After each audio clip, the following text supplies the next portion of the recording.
How's it going, everybody? Welcome back to Emerald City Hockey's post-game live. How you doing, RJ? You feel awake at 9:42 in the evening? Because I sure do after that finish. Yeah, I am wide awake. Certainly at the end there. I mean, the Kraken couldn't let us just relax and, take the 4-2 win. No, had to go down to the wire. But you know what? They got it done. And this win feels pretty good.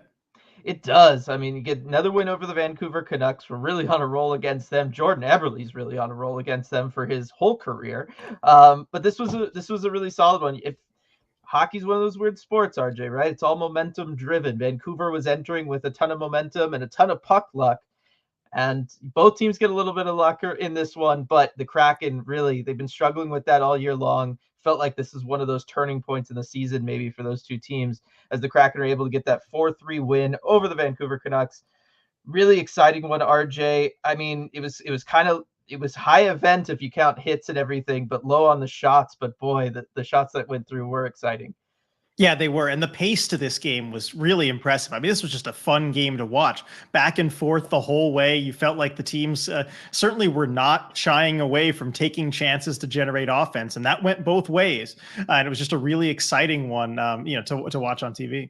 It really was. So before I get into the super chats that are sitting here and waiting for me and all the great comments, got to take a moment, of course, to mention Flatstick Pub. Thank you so much for sponsoring this post-game live, as always. And a reminder for everybody at that South Lake Union location, pre-game, if you're going to the Kraken game, you can get 50% off games. Post-game, you could get $1 off beer.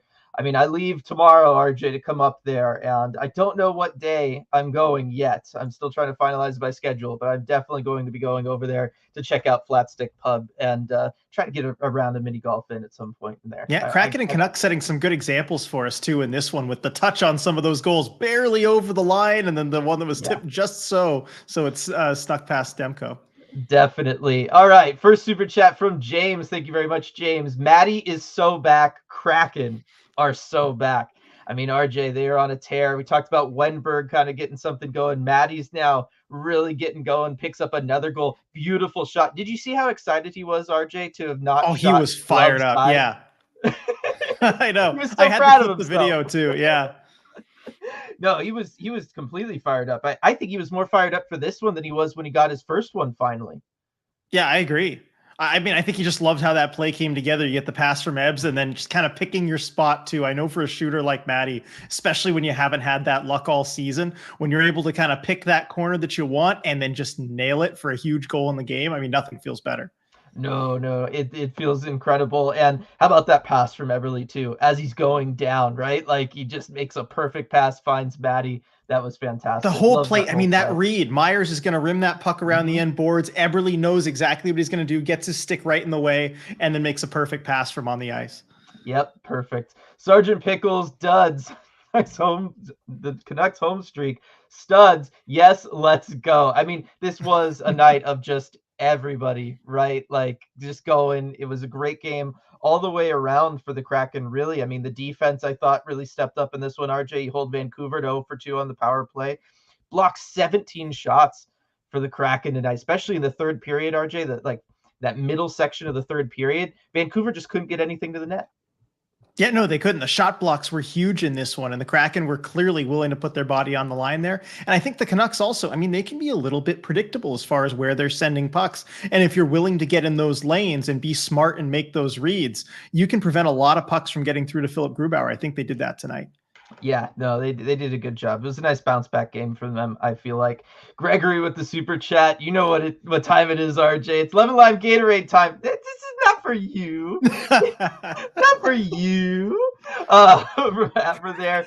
Back-to-back wins. Matty Ice, 3 goals in 4 games. I mean, Matty Ice, RJ, is heating up. He sure is. I mean, we knew this would come at some point this season. He wasn't going to be at 0 goals forever. That just doesn't happen to a player that good, as good as Matty Beniers is. And it's good to see the shots coming for him and varying the shot selection, where he's putting that puck. Talked about it on the podcast a couple of weeks ago, then also last week. You'd like to see him kind of vary the spots where he decides to shoot. He's doing that, and goalies don't really know how to respond. Yeah, no, they don't. Man, he's just on fire. It's just I'm really happy for him too, right? We've spent so much of this year talking about all the things he's been doing right, the hard work he's putting in, right? For his lines to be the lines that are constantly leading the Kraken in possession. I mean, that is not an easy thing to do, especially having your line mates rotated around as much as they have been. Really happy that he's being rewarded for that effort. And thanks, of course, Gregory, for the lemon lime Gatorade. As you noticed, I got started on it a little bit early because I've been packing. I packed away my water bottle for the trip. So I had a feeling about tonight. I went ahead and cracked it a little early. Uh, Gary, after that third goal for Vancouver, were you starting to regret that a bit? From Gary, we've got a super chat. just a little. Haffer's like, yeah. From Gary, got a super chat here. Adam Larson, do best defenseman. Do. I bet he doesn't get the hat. If he doesn't get the hat, I'll riot. I mean, Larson was really good in this game, RJ. I felt like this was kind of a bounce back one for him. That play, was it in the third period, RJ, where I think it was from the 4-on-4 sequence, right? Where he steps up, he makes the play in and around Demko, and then he knows he's got to get back. The Kraken still have two guys back, but he really makes sure he gets back. And what does he do? He knows he can't get his body there, but as he's skating, he just holds out his stick and perfectly took away the passing lane from, I believe it was Pettersson who was taking the puck up the ice. And he just took away the passing lane completely, despite the fact that he was, hauling butt to try to get back there. I know that's classic Adam Larson. I'm sure you probably just threw that on immediately after seeing that play. Like, all right, screw it, I'm wearing this tonight. But yeah, that's what Adam Larson does. Yes, definitely appreciate the super chat, Gary, and being able to sing my song. Always love doing that, especially wearing this. Brian with the super chat, thank you very much. Great night. Canes win, Huskies win, Kraken win, and Garland's held pointless. It's my birthday. Things are in order, like the stream. Thanks, ECH. Happy birthday, Brian. I'm glad you're really enjoying it because, yeah, that's a lot of stuff going your way. Yeah, very happy birthday to you, Brian. All of those things very well deserved. I mean, man, it's just coming together, huh? Yeah, I love it when that happens. Congrats on that, Brian. Comic Binge with the super chat here. This team is wielding the power cosmic now. Winning streak, baby. It feels good to kind of talk about that, RJ, a little bit this year. We haven't really been able to. I know, a winning streak. What is this? I know. Wins in a row, multiples. What? How? Are you allowed to do that? Are we going to get fined? I mean, today's NHL, maybe.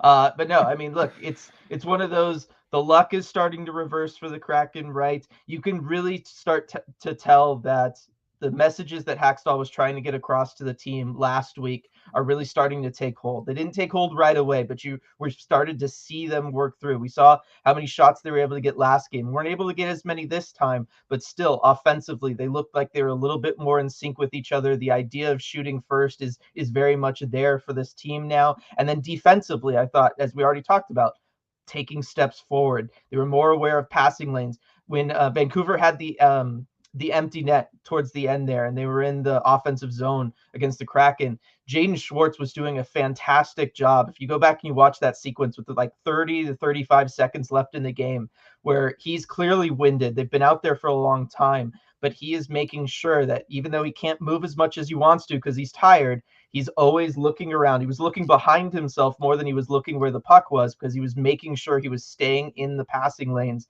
to take away what Vancouver was trying to set up back to Quinn Hughes. And I thought that was just beautiful. Yeah, absolutely.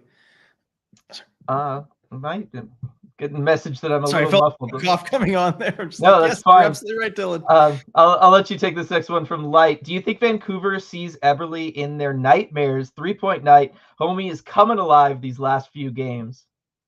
Yeah, I mean, since returning from the injury, I mean, he's been excellent. And I said this, was it on the podcast or maybe a post game, where these injuries, as much as you never want for them to happen, they can kind of be a blessing in disguise sometimes as you get a little bit of rest, you get a chance to recuperate. And then when you get back into games, we saw this with Brandon Tanev too, the last 3-4 games since he's been back, just like he's shot out of a cannon. You're seeing that from Jordan Eberly. And, maybe the rest was a little bit good for him, and being on a line back with Matty Beniers, Jared McCann, where those guys have the chemistry, they can just pick up right where they left off. And I mean, yeah, Jordan Eberly against Vancouver, I mean, that's just money. Yeah. Hopefully this is better, everybody. Thanks for letting me know that the mic had switched on me there. I don't know why that just happens sometimes. Really appreciate it. But yeah, Jordan Eberly, I mean, he's just got the Canucks number. Maybe he just likes playing in Vancouver. Light, 3 seasons in a row, another super chat from Light. 3 seasons in a row, the Kraken have ended home undefeated streaks. Florida, Boston, now Vancouver. We end streaks against good teams, lol. Wow, isn't that like interesting, RJ? And I almost wonder, I mean, one, it's kind of odd, but also it's fun. But two, do you think that's like maybe building some rivalries with some fan bases, and fan bases aren't so happy to see us? They kind of we stay in their minds a little bit when something like that happens. Yeah, I think you remember the Seattle Kraken a little bit extra if they ended that long home streak, and certainly Vancouver. I mean, with everyone trying to kind of push that rivalry that hasn't really come to fruition yet. But I think these are little steps towards potentially getting there one day. And with the way that Vancouver was rolling, I know a lot of people were saying that something had to get in their way. They couldn't PDO bender their way to just wins, and certainly at home forever. And it felt like, especially with some of the puck luck too, it finally came back on them a little bit. Yeah, no, it's fantastic. I don't know. It's good. All right. Thanks everybody for all of the super chats. Really, really appreciate it as always. Looking back through some other comments, RJ up here. We got Coop. Can we win a GD faceoff, please? Or score an empty net? Lol. But phew, I'll take the big win. Here's the thing, and I think it was Gunner lower in chat bring this up. My face-off theory did fail tonight, RJ. Kraken did win the face-off battle, 55.1%. But I guess if you lose all the key ones, that's like you lost the face-off battle. Yeah, I guess trying to go the quality over quantity approach as far as losing the face-off battle, that's an interesting strategy. Also, I think I sent this to the other day. I don't know if it changes your calculations from last game, but afterward, like the next day, they gave Yanni Gourde at least 3 additional face-off wins compared to what they had given him after the game. So I don't know, maybe we'll see a stat correction. It's so weird though, right? Like that's so odd. When you sent me that, I'm just like, huh? But yeah, I mean, hey, we'll see. It may, I'll take it. I'll take it. Right. As Ricky's saying, 4 goals win every time. If the Kraken are going to score and all that kind of stuff, then I guess I'll allow them to win faceoffs too, RJ. Yeah, that's a fair compromise, I think. I think so. Ryan, that was a nostalgic Kraken road win right there. Hell yeah. It was. I mean, the road team, I mean, they look a little back tonight, RJ. Yeah, it was straight out of last season. I mean, that's the kind of thing that we remember from around November-ish, about this time, 12 months ago, is these kind of road wins. And if they can just continue to stack them up, that's how they built the points to be a 100-point team. And you're going to have to do that again. Yep. Whoa, only caught the last 5 minutes, but so glad we got another one. Can you imagine tuning in, RJ, just for the last 5 minutes of this game? I hope your heart is okay. Because I mean, even mine watching the whole thing was really going, but that must have been intense. It's not safe to go from 0 to 100 that fast, is it? No, probably not. Light with another super chat. Thank you very much, Light. I have karma to report. The Canucks player who lost the puck to Ebbs to set up Matty was Myers. LMAO. Universe, RJ, the balance, it's back. Yep, and Jordan Eberly managing to see, to read that from Tyler Myers, the chaos giraffe, to like disrupt the chaos, know exactly where he's going with it and make that pass. Oh, definitely. It just makes it all the much sweeter, RJ. And then that goal, as Lindsay's pointing out, Matty game-winning goal, Beniers. So yes, that because of that third Vancouver goal does mean that the game-winning goal belongs to Matty. That was the game-winning goal, and that does make it kind of even better. Yeah, it does. And sometimes technically, when you get those late goals where it's kind of too late to hope to really tie it, the game winner doesn't feel like the actual game winner. Sometimes it's an empty netter that, makes it 4-2. Mm-hmm. This one really felt like it, though. The Canucks put on a push for a long time with the empty net. If you don't have that goal from Matty, you're going to overtime. Definitely. Jessica, there better be so many people in chat tonight. Like the stream. Appreciate it. And there sure is 149 on the number I'm looking at right now. Coop, Matty getting hot literally gives me life. I mean, it is great, RJ, when the guy that everybody, we've watched him from the first draft in Kraken history, right, to his debut, and then him last year ultimately having a Rookie of the Year season. I mean, he is the future of this franchise. He's kind of the face of the franchise because of all of that. When he gets going like this, when you see him play well, when you see him that excited after he scores, all of that stuff, that is the sort of thing that really gets fans going, and it helps all of us kind of deepen that emotional connection to the team. Yeah, and I think we're seeing this in the short term, but I think we'll see it in the medium and long term. As Matty Beniers goes, this team goes. He is, the long-term leader of this franchise. He is the franchise player. If he's going, everyone's going to get behind him and pull their weight too. Definitely. Chip with the super chat here. Thank you very much. We will never know how that one puck got past Demko. It was hockey magic from the gods. Yep. Look, I'm all right in this one, right, RJ? Because everything it balanced out, right? Vancouver gets like an iffy one. Did it really cross the line on the JT Miller goal? It's close. I will admit, I do think it did cross the line. Agreed. But then you get the one from Jordan Eberly a little bit later where, was it a high stick? Inconclusive, and it was called the goal. That's good enough. Yeah, I mean, that was kind of a really weird goal. I couldn't track it. I watched the first 5 or 6 times, could not track where the heck the puck went. I didn't see an angle that gave me the whole story. Because yes, you can see it hits Eberly's stick. How does it get under Demko? I don't know. I really still don't know. I just still don't know that one. He does what you're supposed to do as a goaltender, right? You can't see the puck, you back up to the goal line and stick your legs across it, right? But it just happened to be behind him. I love after that though, and I clipped the video on this, all 5 Kraken players just looking up at the Jumbotron, trying to figure out what the heck happened. Like all 5 of them skate to the bench, just trying to see a replay. Yeah, and then they go on the bench. They're all staring down at the iPads down there, trying to figure it out. It was pretty great. Byron, nice relaxing win there. Nervous laughter. Christian can't relax even with a 2-goal lead and 1 minute left. Phew, dance party time. Yeah, well, Kraken don't want to make it look too easy, right? You don't want to embarrass the Canucks too much when you're handing them their first home loss, RJ. Yeah, no, then they'll get really mad. And then you play the Canucks again next week. And I mean, I don't think that maybe making them mad is going to have them beat you, but maybe they'll get angry and try and take a run at one of your players. It's happened before. So, it could potentially happen again. Yep. Another year, another thing with scoring on empty nets, RJ Coop. I don't know why every other team in the NHL seems like they score so easily on empty nets, and we have to white knuckle the whole way and also pray we're up 2 because we always give up 1. Lol. It's crazy. No, that's Kraken hockey, baby. It sure is. Even with 10 seconds left on a center draw, the Canucks managed to get a couple pretty darn good chances. I don't know.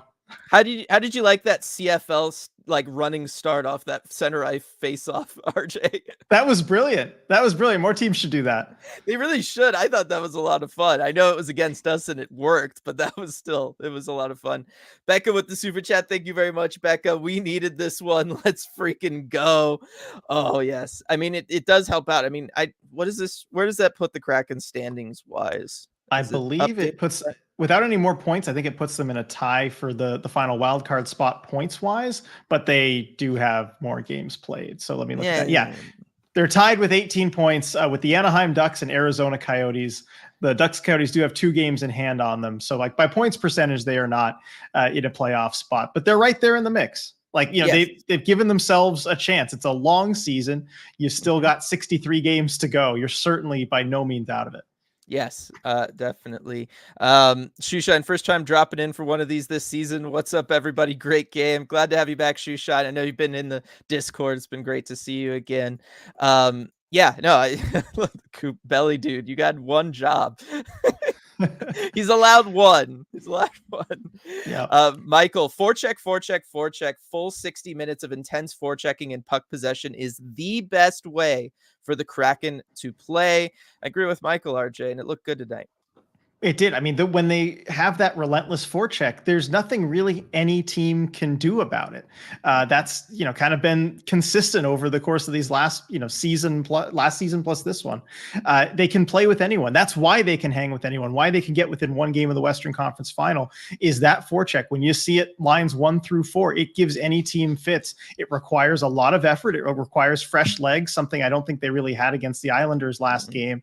But coming out here with a full effort after not a whole lot of travel to get up to Vancouver, it gave the Canucks real problems. And I thought Vancouver too, they looked very fast. They had a good forecheck going for large stretches of this game, but the Kraken just matched that energy all 60 minutes and the Canucks faltered at the end. Yeah, no, I'm going to use that as a chance to segue over because I wanted to show this off.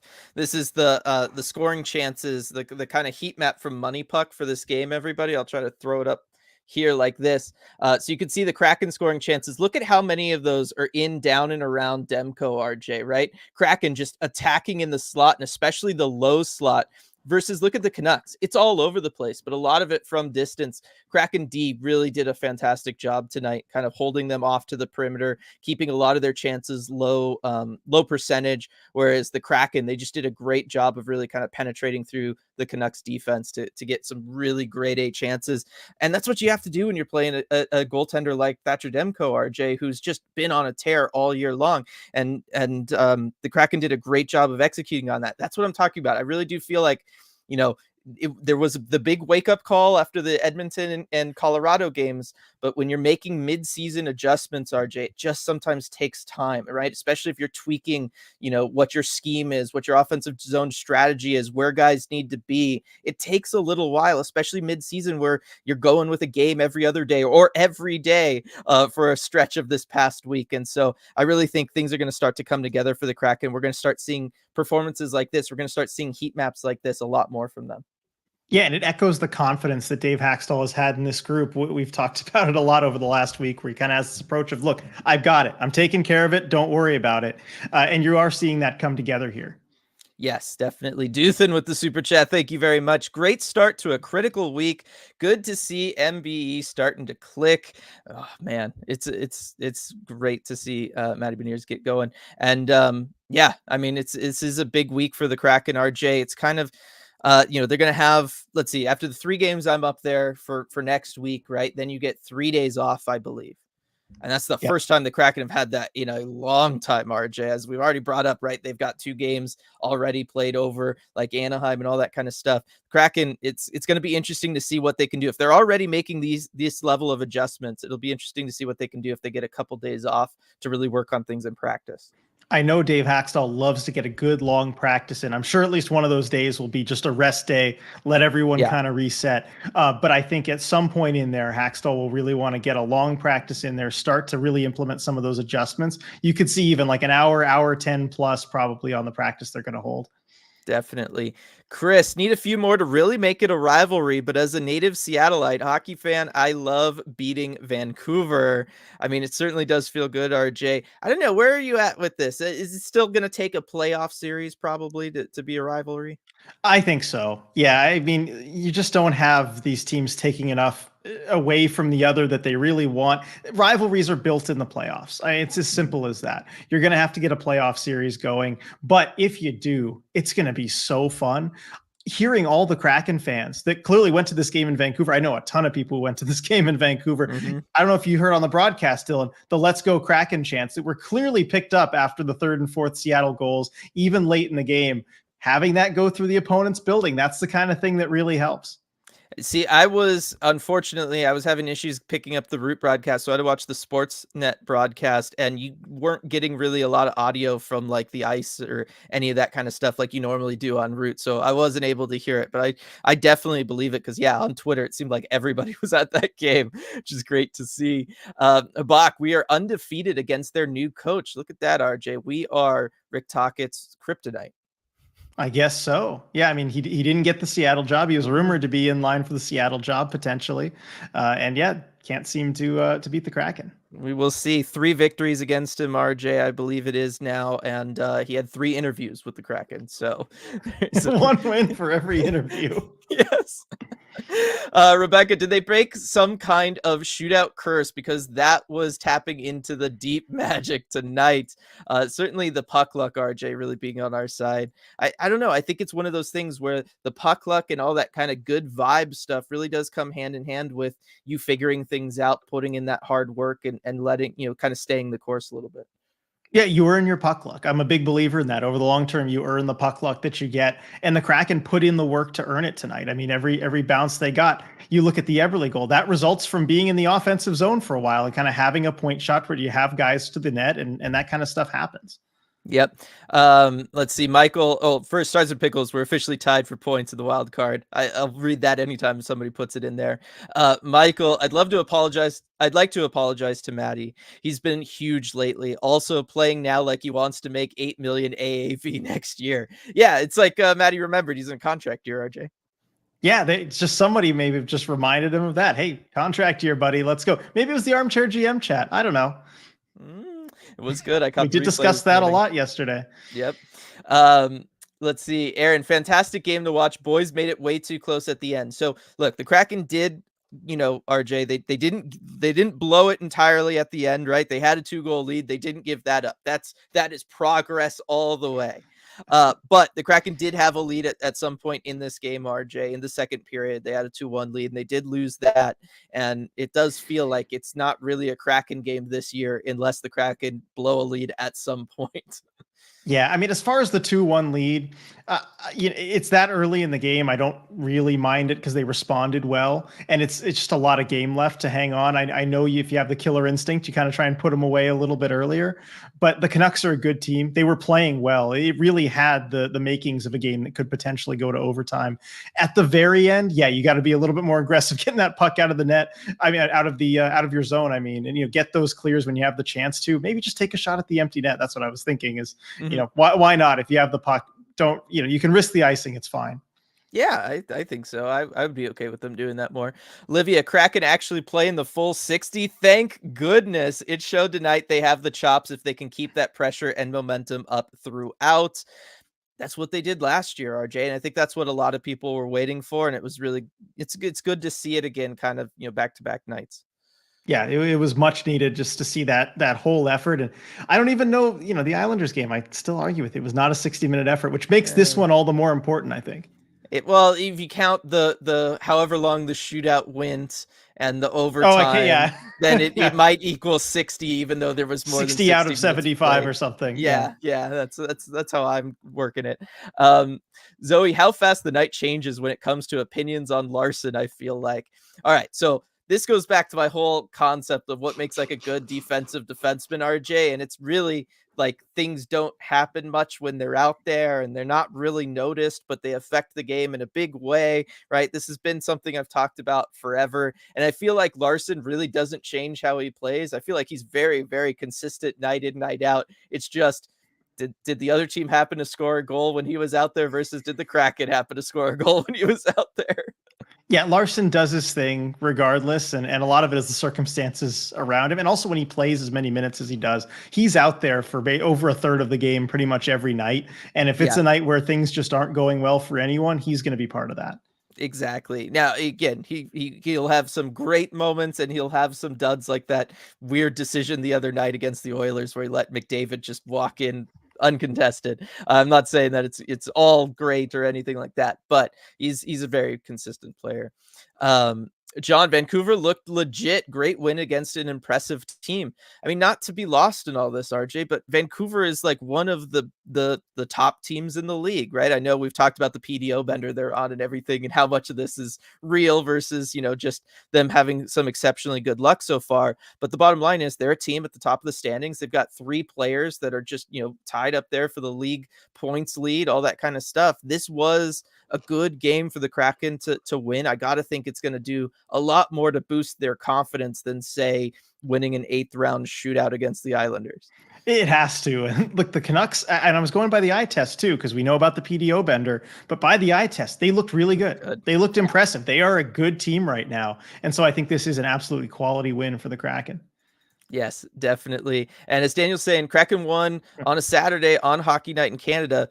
That's big too, RJ, right? That's a big national audience up there watching this game. They were tuning in to watch this Canucks team, and for the Kraken to go in there, get the win. Matty gets going, right? Looks good, gets that goal, all that kind of stuff. Jordan Eberly looking good. I'm sure that was interesting for a lot of people across Canada to see.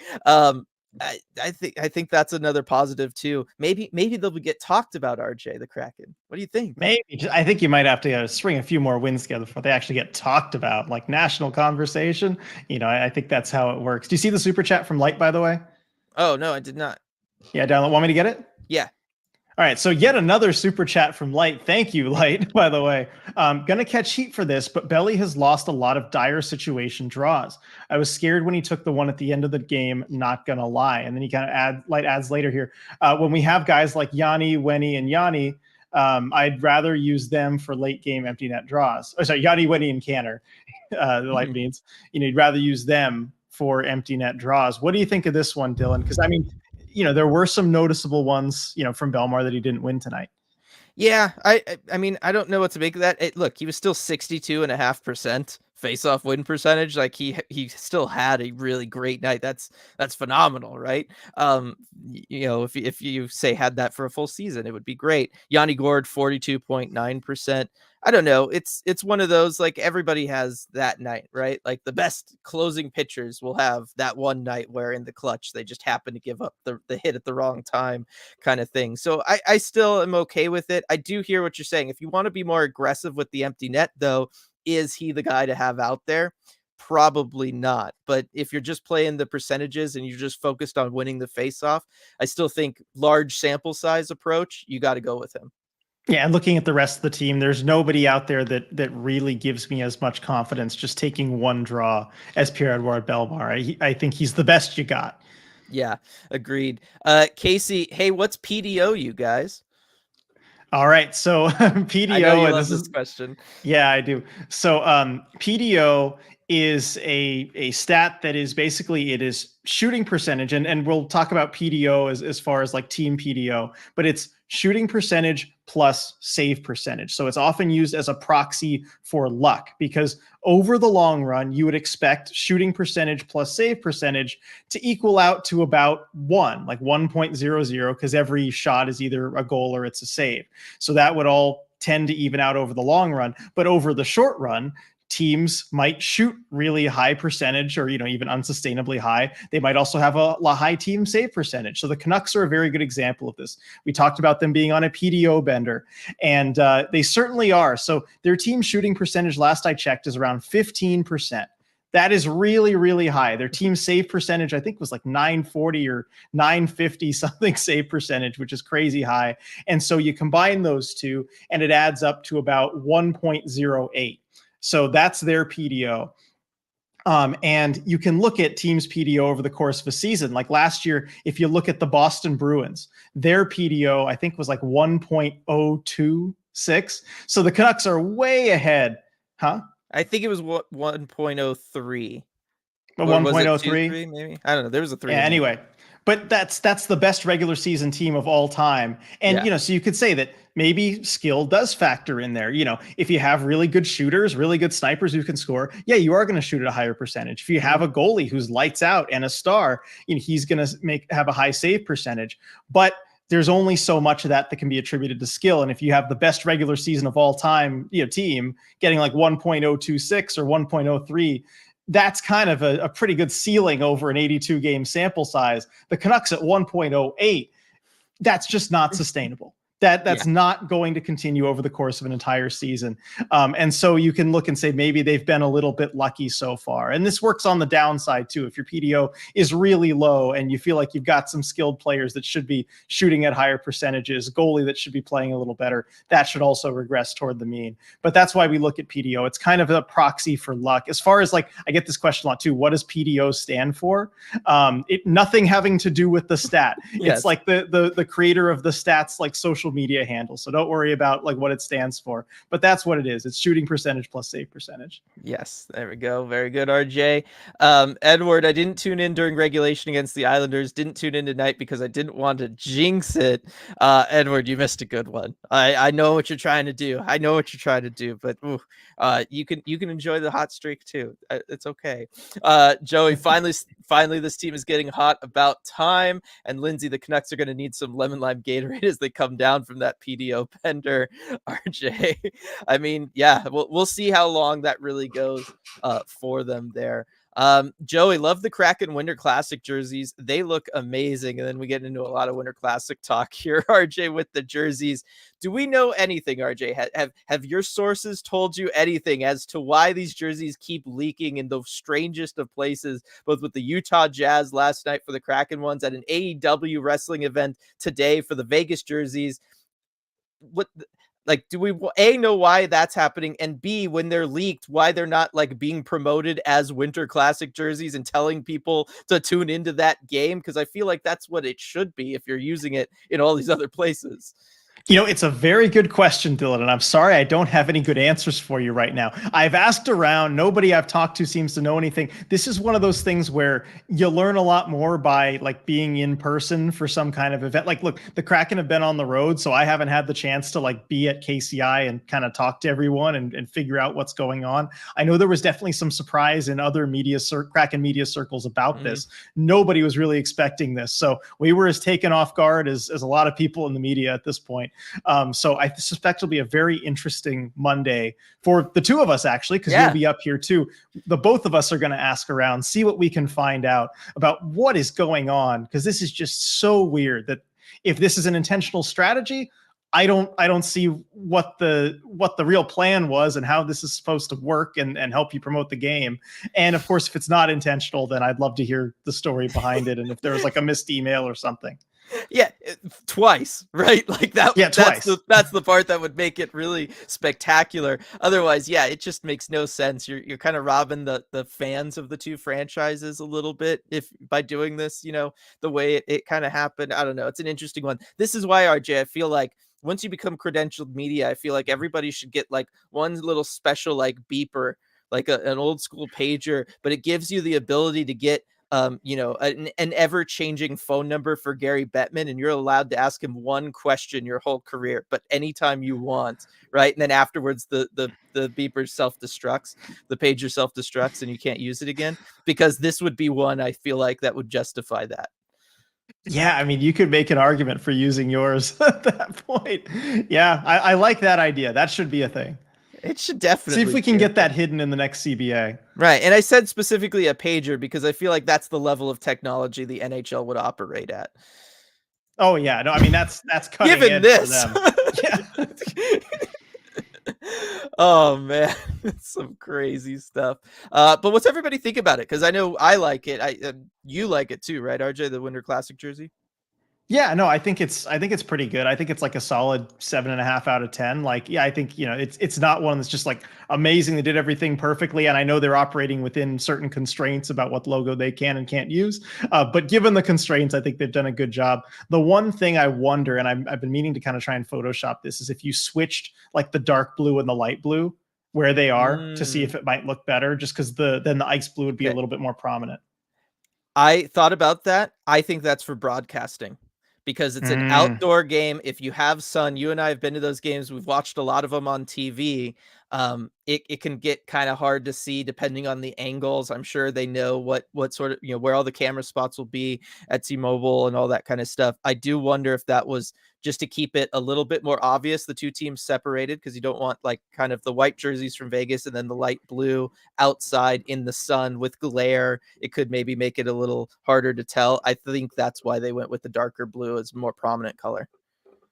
Yeah, I guess that makes sense. They do certain things for broadcast purposes that we don't always know about right away. So, you know, if that's the case, then, you know, I can't fault them for that. Numbers, RJ, the long I know, I hate how they look, but I get it. Yes. So we'll see. The other thing I thought of was they just used the ice blue as the prominent color on the reverse retros, and maybe they didn't want to do that back to back. Yeah, I guess that makes sense too. It's a reason. Yeah. Sarah, it's Seattle in January though, son. Well, okay, yes. That's a good point. Sorry, my SoCal is showing. Um, oh man, Joey, I love that the Kraken did respect to Seattle hockey with that design. Me too. I really like those jerseys. I don't know, and they look infinitely better than the Vegas ones. That is definitely Oh true. yeah, no question there. Yes. Is this our first win against Demko from Habak? That's a good question, RJ. Did we, for those wins I can look that last up year, real quick. because he was kind of in and out, right? He was hurt last year for Vancouver. So that's a very good question. There we go. Let you look that up. Look for another one here. Everybody's just talking about the jerseys. Yes, it is. It is our first win against Demko. See, I'm telling you, not legit. Fifth game, first win. Yep, he's gotten lucky so far. Is what I will say. All right. It seems like most everybody's on board with the Seattle jerseys. And definitely hating on the Vegas ones. Russ, the Vegas sweater looks like clip art. I'm sorry. Yeah, I agree with that. It's not great. Let's see. Joey saying in reference to us having a rivalry with the Canucks, look at Colorado and Seattle. It took a playoff series for a real rivalry, which I know, you were very vocal about that. We were both kind of on board with that. All along with the Kraken was, rivalries built in the playoffs. We've already said that tonight, but I think the Colorado one is just the perfect example for sure. Let's see. So some more jersey talk. I mean, I'm with you, right? Like if the plan is to get non-hockey fans' eyes on it, it makes sense. Poor execution of it, but I understand the intention. Yeah, because again, if you were to do that, then you'd want them saying what it is that they're wearing and where you can see teams wear those in a game. I know. You just have the jest like, what's Kraken or whatever they said. Just like, there it is. I'm not going to talk about it any further. Yep. Sergio, looking ahead, RJ, to the next game. Is it time to pay back Calgary? I would say so. Yeah, definitely. And I think they need to, certainly after the last game against Calgary, also at home. You can't go out there and repeat that performance. Calgary doesn't seem like they've really gotten any better since that game. Have to go out there and beat them. And I think beat them convincingly. Like you can't play down to them. And that's something I did want to point out after the Islanders game. Like I think you were the first to like really bring it up and put it in my mind about the Kraken just playing up or down to their opponent. Hey, that's a good thing tonight. They had a good opponent. They played up to their opponent. But now you've got a couple bad opponents coming up. You cannot play down to them. That effort level has to be there to just put them away. I know they've had 3 games in a row now with a 4-3 score. You can't have a 4-3 score against Calgary or San Jose. You've got to do better than that.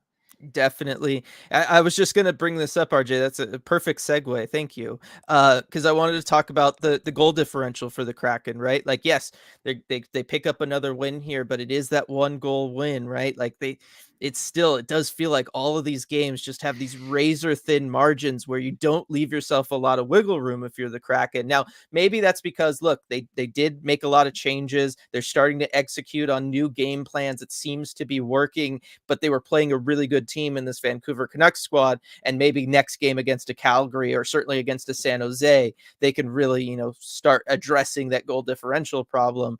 I kind of feel like I need to see it first.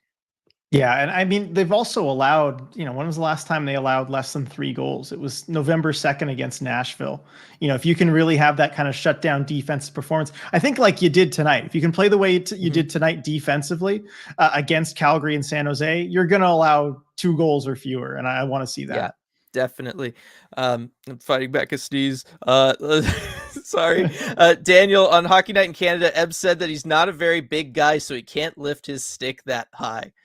That's a hockey argument if I've ever heard one, RJ. That's a veteran hockey player argument right there. That shows Eberly's been in the league a while. He knows what he's doing. Oh man, that's fantastic. How about, I'll tell you this because you were probably watching the rebroadcast, RJ, but they really had Kevin Bieksa going against the Canucks tonight. He did not think that JT Miller one was a goal, and that started a big kerfuffle on that set and carried over to all the intermissions and stuff. It was interesting. I know, very, very interesting. Sam here, prospect question for you guys. Which prospects from the most recent draft have you been most impressed with so far? Rykov's my personal choice as he's currently leading the entire CHL in goals.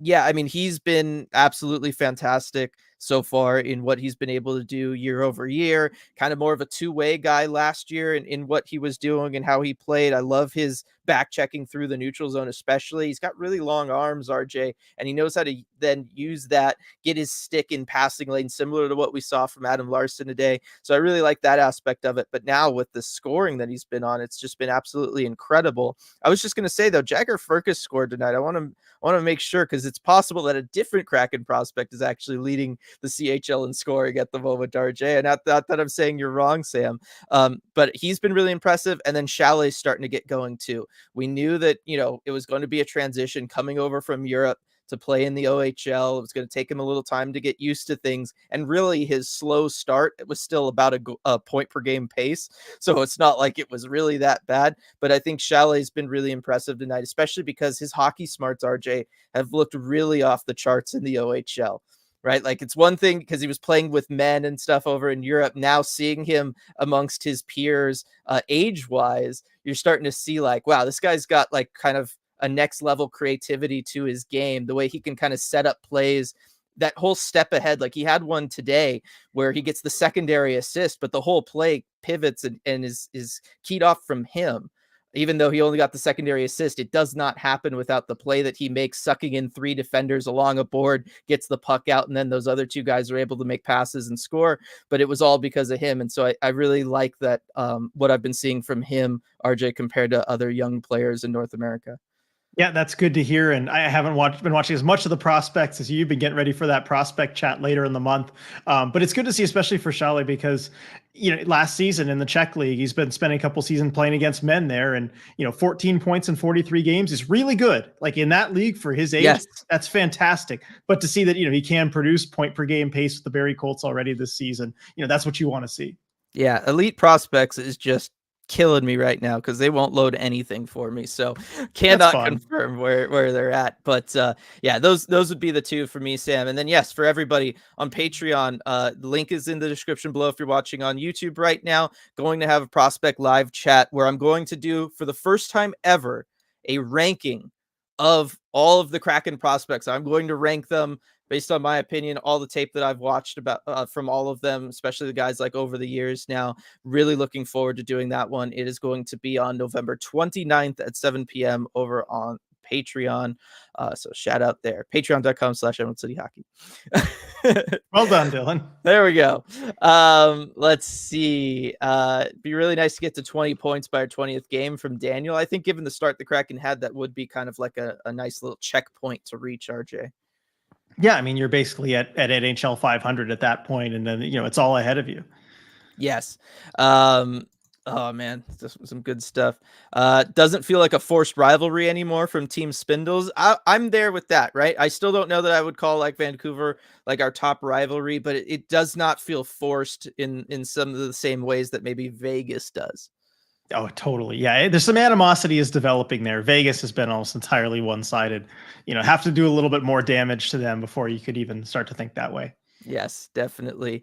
Don't forget Ty Nelson setting the North Bay record for points from a defenseman. He'll have it well and truly shattered by the end of the season from absurdly saying, yes. Was it just points? Was it also assists, I think? He might have also got, or he previously had that. Yeah, Ty Nelson, he's going to be high up in my ranking. That is for sure. Can I grab a comment here? Yes, go for it. All right, from Malia, can we talk about the beautiful PK if we haven't already? And just like the PK was gorgeous tonight, because I do want to talk about the penalty kill a little bit. The Canucks power play has been really good over the course of the season, and I do like what we saw from the penalty killers, and also just not taking a ton of penalties, not giving them a lot of opportunities. And also, this gives me a segue to talk about Jamie Alexiak. He had the most ice time on the PK, 221, doing fantastic there. And at some point in the stream, I wanted to talk about Jamie Alexiak because I thought he might have been the Kraken's best player tonight. And I know the goal is what's going to create the headlines, but he was awesome defensively. I mean, he gave up just about nothing. You look at the Money Puck page, and he's like in a league of his own up at the top because he was on the ice for over 20 minutes in this game. And the expected goals against were, let me get there, 0.09. He allowed nothing defensively on like 20 minutes of ice time. That's special. It's really, really special. I thought he was fantastic. He had multiple big time shot blocks too, right? That's what I think of for him in the defensive zone in this one. He did a great job of standing in front.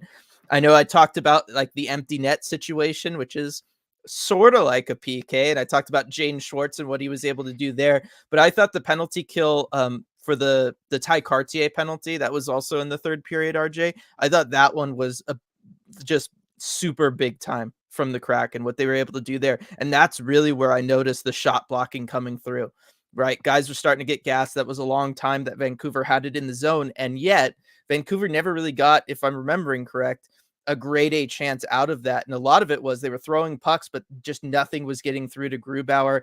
I thought the defensemen were doing a better job of staying more in front of Grubauer and directly addressing the Vancouver Canucks players instead of kind of hanging off more to the side and seeding the area right in front of Grubauer, like we've seen maybe a little bit too much in the last week or so. But that penalty kill in particular is the one that I think, if you're a Dave Hackstall and you want to look at some tape, that's the one you're going to look at and you're going to go show everybody and be like, just do this every time and we'll never get beaten. Yeah, and we know they have regular PK meetings. That one has to show up on film. They're going to love to take some lessons from that. Yes. Lindsay, got to say, I'm loving Tanev on the Schwartz and Wenny line. I truly think his energy has helped to unlock a new gear in Wenberg, and I hope they can keep it up. I do feel like he kind of gets that line going in a different way, RJ, right? Play a little bit. I mean, Wenberg, I do think of as a north-south player, as much as, it's kind of odd to think about it because he's such a pass-first kind of guy. But I do feel like Lindsay said, it has unlocked kind of an extra gear for them. It's made them a much quicker line, that's for sure. Yeah, definitely. I mean, it's interesting to see him kind of get this, the top six look where we don't normally see him. But as long as that energy is going to be there, it's worth it. Put him on there. I mean, it just makes sense. Yes, definitely. Daniel, the Kraken are required by law to give up 3 goals. I don't want that, though. Casey, that's true, Daniel. They just don't want to get arrested. Oh, man. Hockey is some of the most ridiculous and inconsistent stats names in sports. This is from back when you were talking about the PDO. It is interesting. Let's see. It felt they're talking about that other one here. Let's see. Where are we going? More Jersey talk here, it looks like. As much as I like the therapy after a loss, the mutual celebration after a win, especially a win like this, is even better. From Zoe. Oh, the dance parties are the best. And actually, Here's something I want to do real quick, just because I am going to be gone and I'm not going to be able to do it for a little while. So, Afra, do you want a treat? Oh, that was a dumb question. Just out of nowhere, here she is. I want to give her one of these real quick, just because I'm not gonna have the chance for a little while, Let's see what questions we have while we're doing this. More jersey stuff here. Love the ice blue on the Winter Classic jersey and the homage to the Metropolitans. One of these days I hope to see a red alert primary color jersey with the anchor on the chest instead of the shoulder. From Lindsay. Talked about this on our last episode of the Red Glare, RJ. Red jerseys do equal wins in hockey. Yeah, it's just simple psychology, right? Red jerseys equal wins. We talked about giving them to home teams for overtime, I guess, as a potential advantage. But yeah, I certainly wouldn't mind seeing a red jersey in the future. I think it would sell really well. We saw Vegas do that also when they had their red jersey. Was it for the outdoor game? Their stadiums. Game. The Tahoe game outdoors. Yeah, it wasn't Stadium Series. I guess there was no stadium. They were out by a lake on a golf course. Yeah. But anyway, they had that red jersey that I still think looks really good. I mean, they executed well on that. I think the Kraken could do something similar. And yeah, the anchor logo being the primary, that's something we've heard from a lot of people that they want to see. And I think it does deserve its time to shine at some point. Right. And I know there was a lot of disappointment last night on Twitter when the jerseys did leak that it didn't have the anchor logo. I still think the Metropolitans thing is the way to go, just because, look, this is something Seattle can say. They're the only city in the U.S. that can say it. They were the first ones to win a Stanley Cup, right? That Metropolitans team is historic. And yet, when you're learning about hockey history, they don't really come up, right? It's all the original 6 and all that kind of stuff, right? But they're super. That's like insane, right? That Seattle was the first city to have won a Stanley Cup in the United States, and how they did it, right? All the stuff I talked about in that documentary that I did a long time ago. I think that's really big, and I really thought that, and we talked about this back when it was announced they were getting the Winter Classic in Seattle, RJ.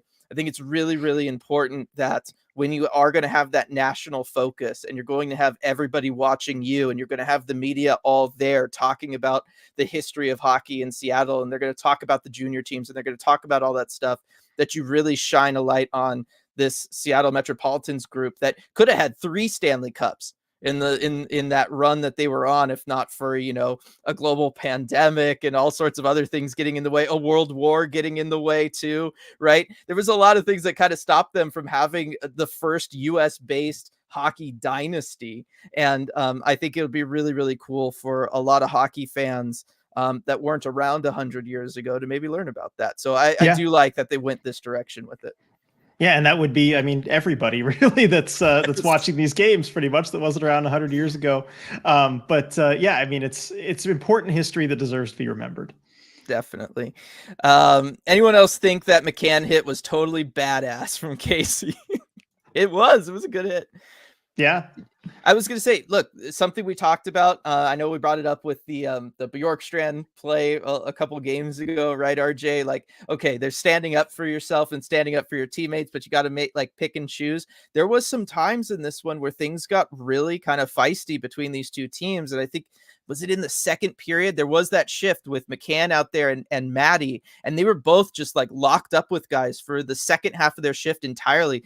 Really fierce battles. I'm kind of happy that the refs let everybody play it out though, because it was a lot of fun to watch. But the Kraken, they were given as good as Vancouver was getting, and at times I thought, they were even going on the offense a little.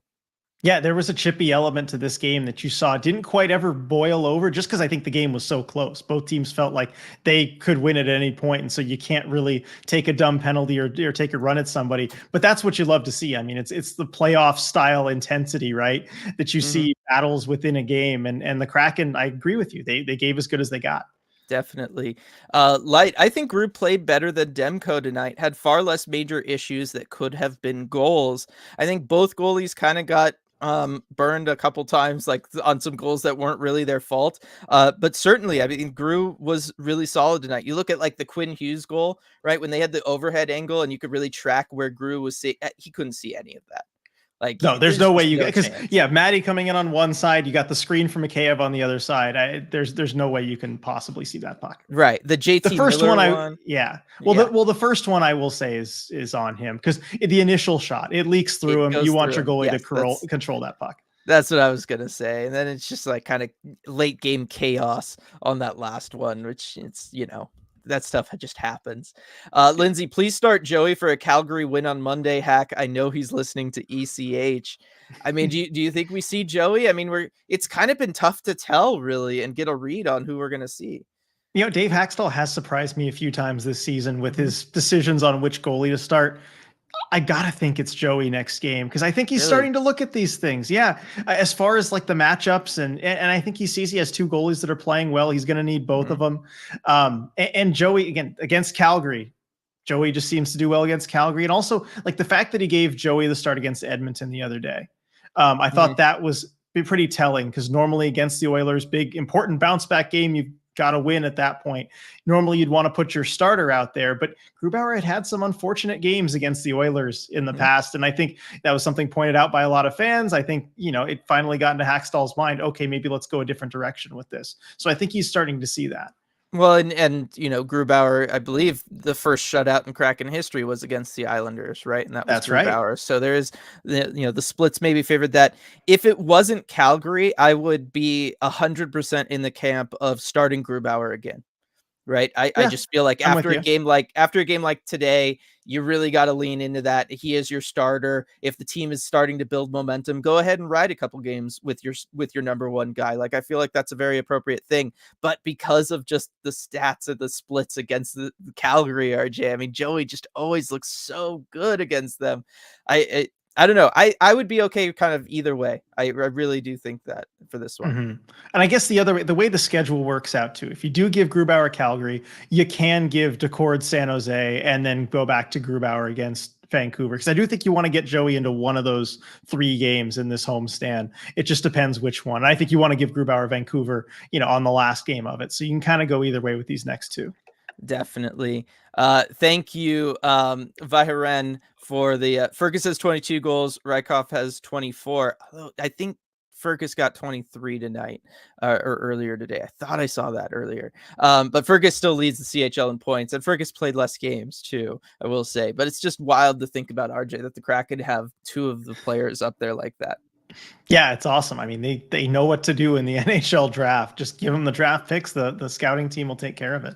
Yeah, Hunter asking about the Russian goalie we picked back in 2021. Semyon Vyazovoy. Yes. Is he any good? Yeah, I mean, he's done all right over there in Russia. I haven't paid too much attention to him because he's kind of like the one prospect that's in limbo for the Kraken. I believe he's still the only prospect we've never seen at a dev camp, RJ. Yep. At a prospect camp. So it's I haven't seen him in person. I haven't got to see him work with the other Kraken prospects, be in the building, be around the team, all that kind of stuff. Who knows what that really means long term for any chance of the Kraken seeing him. But as far as just looking at the numbers straight up for him, he's developing over there in the KHL. Yeah, it just might be a while before we see him at all in North America, just due to geopolitical events. You can't really put a timeline on it. Yeah, definitely. Shushan Alexiak was a stud, had to have at least 10 block shots tonight. It felt like a lot. He really did lead the team in block shots with 4. It felt like more than that, but he wasn't the team lead. Yes. Kim, do we really need to get Wenberg? What are the chances of him signing an extension for less? That's an interesting question, RJ. I just don't know that really. I think I just don't know that an extension's even like on the table. No, I mean, because look, you're going to have Shane Wright coming into the lineup. Wright, yeah, it blocks Shane Wright, and that's something the Kraken I don't think they want to do. As much as they like Wenberg, they appreciate what he does. I think it was really that 3-year timeline they signed him for, and I think that was probably part of the original plan. Is by the time that contract is up, we're going to have younger centers that we'll have drafted. We don't know who yet because it's we just existed as a team, but somebody's going to be able to come up and fill that spot who's younger and probably cheaper. And turns out that's what's happened. I think with Shane Wright probably being ready to go by next season. Yeah, and Joachim adding slide him into a 3rd-line center role with Wright centering the 2nd line next season. Then you've got Yanni, right? Yeah, like where's Yanni Gordon? Yeah, I think Yanni's going to stay third line C. It's where he fits. It's perfect for him. And I think Yanni's been playing a little bit better. Light, Shane has 2 goals and an assist in his 3 games back in the Valley. He's pretty much primed for the 2C spot next season. He really is. Oh my gosh. If he can, you can see how much confidence he has playing in the AHL, RJ. If he's able to get, maybe even another stint in the NHL this year and then enter next season with the same mindset he entered playing for the Firebirds this year, watch out, league. Like, oh my gosh, Shane Wright's he will have arrived. Yeah, it's going to be exciting. And I've also Brooke getting here. Love Wenny with the frowny face. I'll be sad to see him leave. I mean, we would too. He's been great to have around, but that's the unfortunate. You only have so many roster spots. You only have so much playing time. Like it's usually one guy or another. Yeah. Seeing some mixed intrigue with the idea of a red jersey. A couple people not in favor of it, RJ. It's tough, right? Because I feel like we obviously have the dark blue and the white for normal times, right? Like that's the standard. We've gotten the ice blue with the reverse retro, getting the Metropolitans inspired jersey out, now for the Winter Classic. I have always felt like they could use the red a little bit more than they do now. I'm okay with the idea of an all red jersey, but I also like the idea that that's kind of like the Firebirds thing a little bit, you know what I mean? So it's kind of like there. I don't know. I'm the most on the fence about any of the jerseys, I feel like, is on the idea of a red one. Yeah, well, I was thinking about on the ice how good it might look, but I think Shoeshine brings up a good point. Don't want to end up like the Canucks with a billion different colors in the stands because they've just done so many colors. I do think there is an effect to kind of having one color or just, a main kind of color that you have in the arena as you look out, especially like from my vantage point in the press box, when you kind of see down on all the seats. It does create a better effect when you kind of have more consistency there.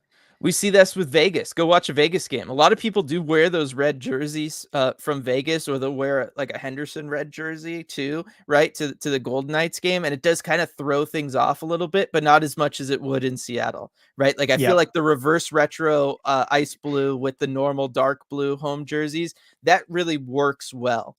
Right? Like, yes, it's not uniform. It's not monocolored right around the arena, but they complement each other so well. And the ice blue is still enough a part of the Kraken's regular jersey that it gives the feel really of a Kraken home game by having those. I think if you had a little bit of sprinkle of red throughout, it would look okay. Cause you know, the jersey has that, right? The logo has that. There's always a little bit of that. I don't know, maybe that, or just do it in a line, RJ, just across like one section. You just have like a red line. That would be kind of cool. Yeah. Huh. Make it kind of match the jersey, you know? Yeah. a little bit in there. Just something like that. I don't know. That'd be ridiculous. Let's see.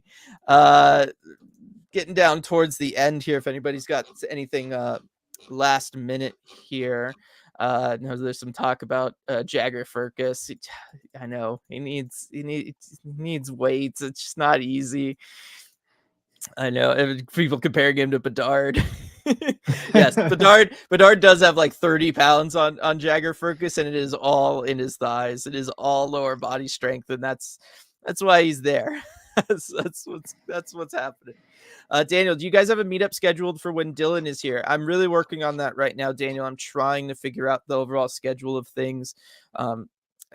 Yeah, don't have anything definitive. RJ's not going to be up there though, so you know we're really only there at the same time on Monday, and that's going to be a busy day because we're going to have the morning skate and then the game later. I'll be going to the game, and so unfortunately this trip not going to be able to have like a total ECH like big get together and everything, just because we're not going to be there together. Yeah, I know. It's going to be sad. We'll cross over for just a part of a day. I'm just trying to see if practice viewing. So yeah, Monday's morning skate is like an open practice. So, I mean, if you're there and you see us, like come by and say hi. We'll be in the media section. We'd be totally happy to meet like any one of you. Just come up and say hello. It's your chance to see both of us together, which is pretty rare. So yeah, please do that. Definitely. Shay chiming in. How's it going, Shay? Haven't seen you in here in a little while. What I love about all Seattle sports is that all of their jerseys, even if they stray a little from the normal colors, are always cohesive. And I think a solid red would look a little strange. That is true. I'm trying to think of like a Seattle team with a red jersey, RJ, and I am drawing a big blank. Really have it here. Wait, didn't the Sounders? I could be way off. Yeah, they had a red jersey somewhere. I don't know if it was like an away jersey or what. It was the Bruce Lee one. I mean, it works for that because it's like a cool dragon design, but it still is rare. Like most Seattle teams, you don't have it. It certainly wasn't like a regular jersey they wore. Right. Yeah. Oh, Brooke, I hope the Kraken do an all black jersey. Love the stars black with neon green accents. That would be really kind of cool with the ice blue, RJ. You could do something like that. Got to make it glow though, if you can. That'd be really cool. Well, we like can. The stars ones. They can because look at the Vegas reverse retros with the glow in the dark that they had. That was light blue, wasn't it?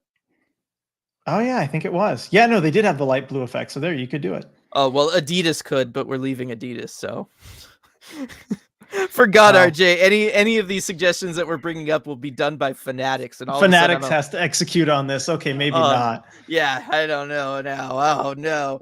And on that note, no. But yeah, that's an interesting one.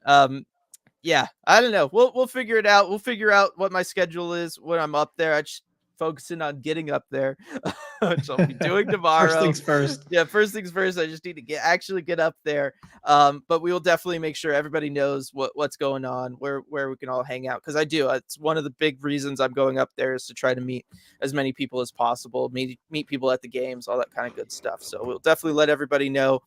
Thank you all so much for joining us for this one, celebrating this, having the dance party all together for this big win against the Canucks. Kraken are doing fantastic right now. Another big shout out to Flat Stick Pub for sponsoring the post games as they have been all year. It's been so awesome to have them on board with Emerald City Hockey for this third season of Kraken hockey. So really looking forward to going up there, talking with them, going there, try to get some mini golf in, all that good stuff. Really looking forward to that as well. Thanks everybody. And we will see you all next time.